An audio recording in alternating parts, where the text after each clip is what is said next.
the situation in Ukraine continues to be extraordinarily confusing. So now it seems that the Russians are backtracking a little bit.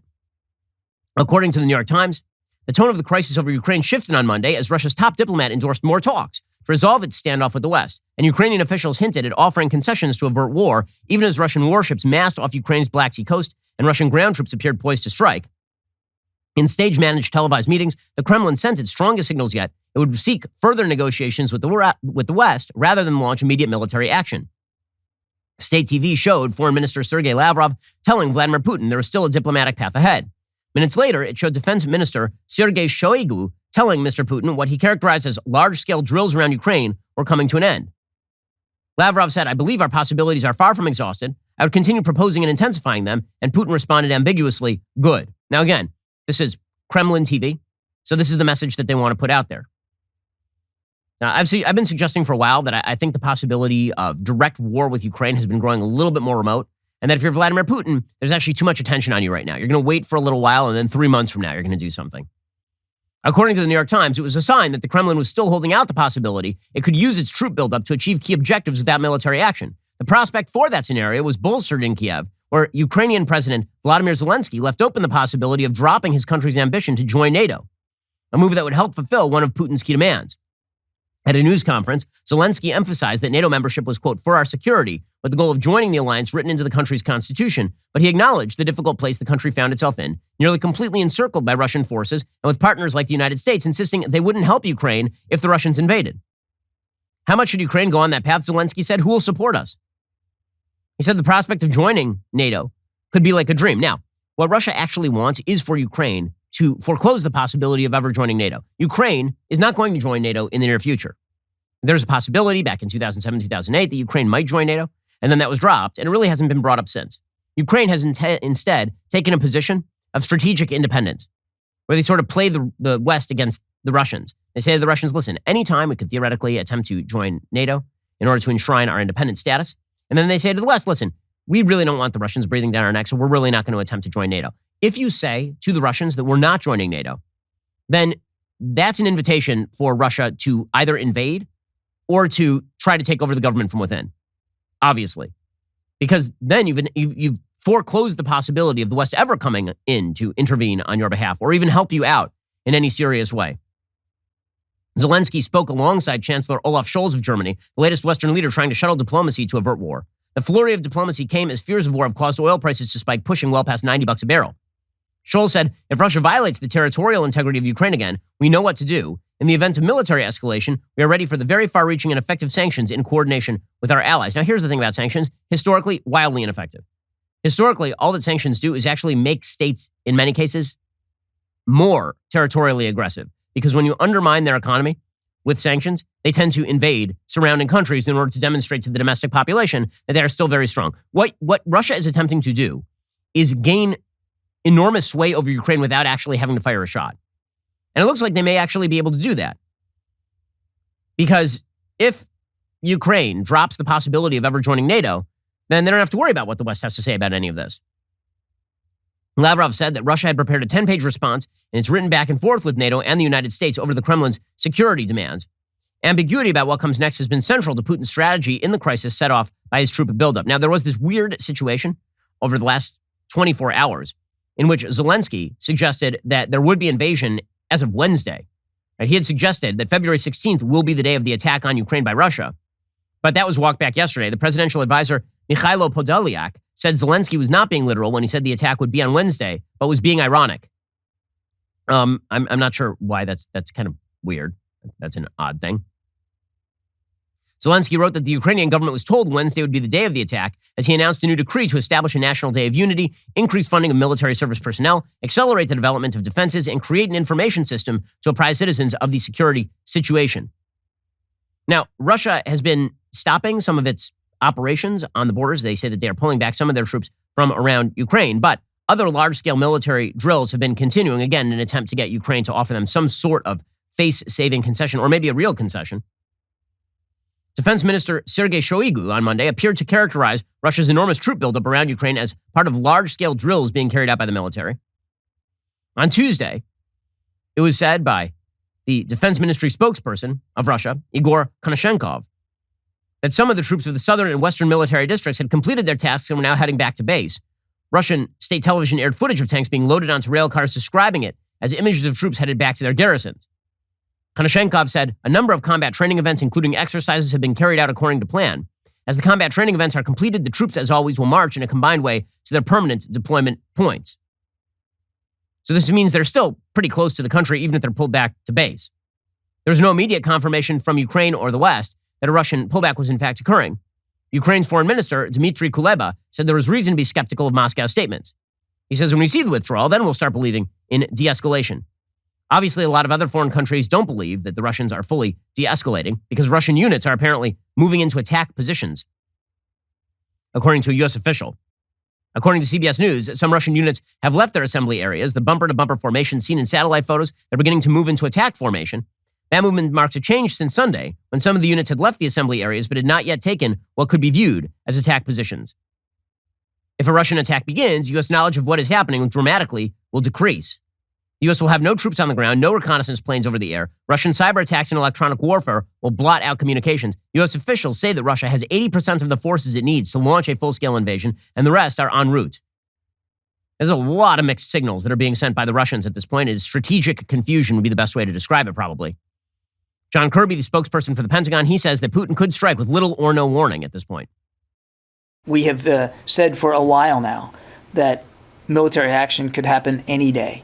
And you heard from the National Security Advisor making it clear that it certainly could happen before the end of the Olympics, maybe even this week. I won't get into a specific date. I don't think that would be smart. I would just tell you that it is entirely possible that he could move with little to no warning.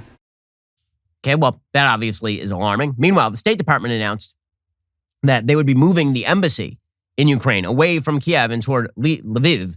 They say that they don't want to be in eastern Ukraine or even central Ukraine. The Ukrainians, for their part, they're like, guys, you're not going to be safe no matter where you move. Like, if they come into Kiev, they're coming into the whole country. Here is Ned Price, the spokesperson for the State Department, announcing the move of the embassy. Since no one has full visibility into President Putin's decision-making, and there hasn't, as I said before, been any tangible sign of de-escalation, we have taken the prudent steps of updating the travel advisory for Ukraine to urge U.S. citizens to leave Ukraine immediately using any available mode of transportation. And now, most recently, as you saw just a little bit ago, we are in the process of relocating our diplomatic staff from Kyiv to Lviv. Okay, now there's one problem. There's no air flight out of Ukraine. So if you're an American citizen in Ukraine, good luck to you, is the view of this administration. Meanwhile, apparently Russian legislators are now considering the proposal to urge Putin to formally recognize separatist-controlled regions of eastern Ukraine, which would precipitate war. Because if Russia recognized those parts of Ukraine as independent states, then presumably Ukraine would have to fight that, and you would end up with a war. The State Duma, Russia's lower house of parliament, said Monday it would consider draft resolutions submitted by the ruling United Russia Party and Russia's Communist Party, calling on Putin to acknowledge the sovereignty of the self-proclaimed republics of Donetsk and Luhansk in Ukraine's Donbas region. Those are areas that had largely been invaded in 2014. The Communist Party is appealing directly to Putin to formally recognize those areas as independent states and to negotiate with local leaders on issues like security and guarantee the protection of their peoples from external threats and the implementation of policies of genocide. And so that way they could declare that Ukraine is the aggressor in these particular regions. Meanwhile, the White House response is pretty discombobulated. According to the Washington Post, they have a piece on the inside of the White House response. It says, fears grow of potential Russian aggression against Ukraine. A Tiger team led by the White House is quietly gaming out how the United States would respond to a full range of jarring scenarios, from limited show of force to a full-scale mass casualty invasion. The White House team has staged 2 multi-hour tabletop exercises, including one with cabinet officials, to bring the scenarios to life, and assembled a playbook that outlines an array of swift potential responses, starting with day 1, extending through the first 2 weeks of an envisioned Russian invasion.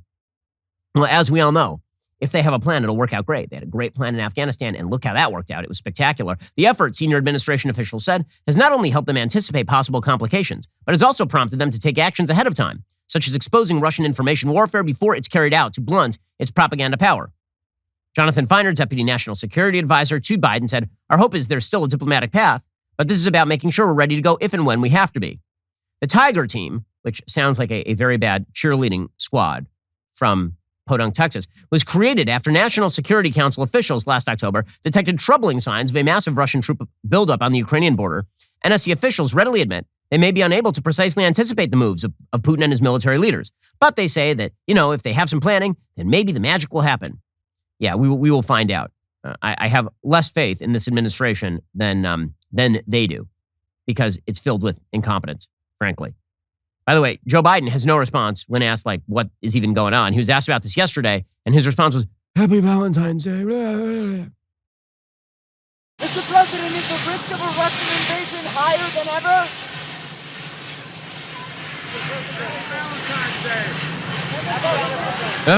Happy Valentine's Day.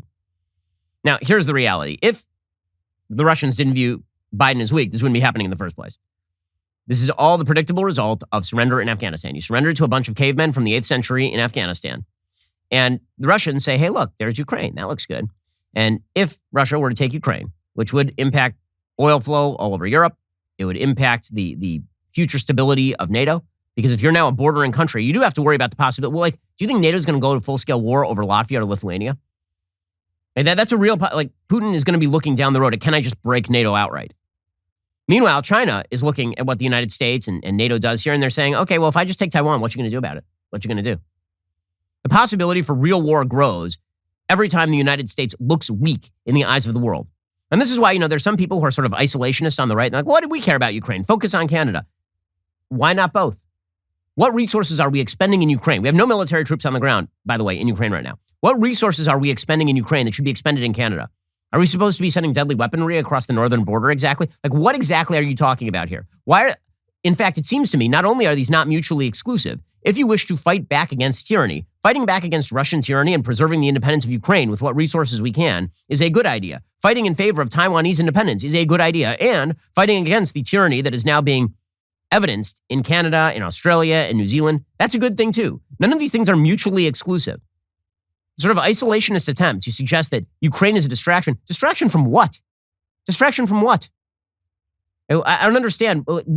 Is the assumption here that the media is attempting to ignore what's happening in Canada so they can pay attention to Ukraine? Let me give you a hint here. The media are going to obscure what's happening in Canada anyway. They've been doing it in the United States for 2 years.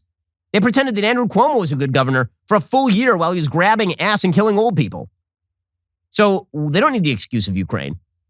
The sort of attempt to backfill paleo-conservative isolationism into the Canadian issue is very bizarre to me. You can make the argument that we shouldn't be involved in Ukraine, but make that argument. Don't make the argument that the reason we can't be involved in Ukraine is because we have to focus on Canada.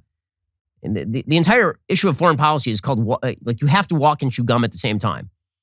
And this retrenchment ideal in foreign policy is invariably followed by massive aggression by our political opponents on a global stage, whether you're talking about the 1930s isolationism of the United States, which led to World War II.